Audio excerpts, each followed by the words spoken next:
Computer ઉપર 10 રૂપિયા લે, બરોબર? પાવતીના 10 રૂપિયા લે? હા, અંગૂઠાના 10 રૂપિયા લે. અંગૂઠો મૂકવાના 10 રૂપિયા. હા, પછી અહીંયા એટલે અમે સવારે 8 વાગ્યાની હું ત્યાંથી આટલા પરમેટો લે, બીજા બધા ટોકલી એવું જ કહો તમે.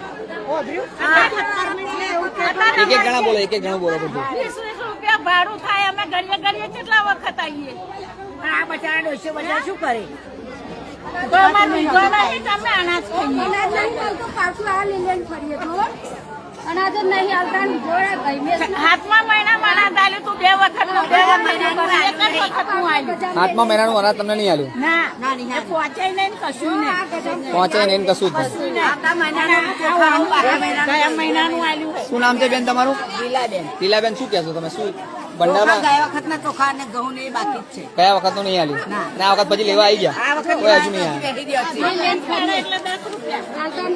10 રૂપિયાની પાવતી આલે છે. 10 રૂપિયાની પાવતી આલે.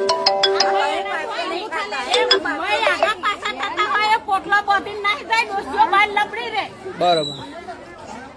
હવા 8 વાગ્યાનો બેહી ગયો ભૂખ્યો થશે. બોલો.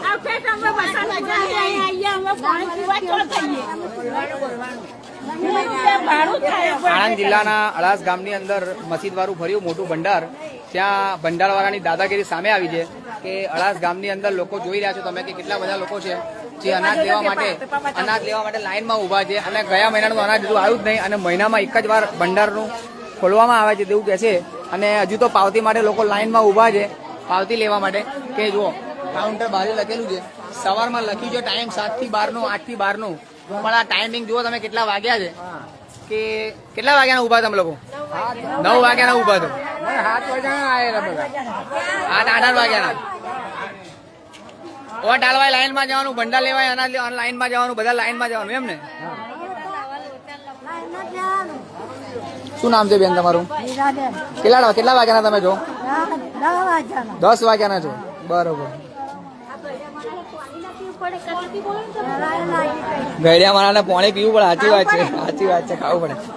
તો અળાસ ગામની અંદર જે ભંડારવાળાની લાડિયાવાળી છે, દાદાગીરી છે કે મહિનામાં એક જ વાર ભંડારમાં ખોલવામાં આવે છે અને લોકો દાદાગીરીથી એમની સાથે વર્તન કરે છે.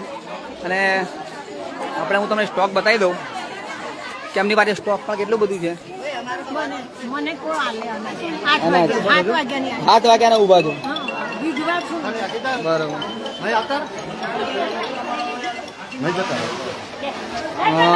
તમે જોઈ શકો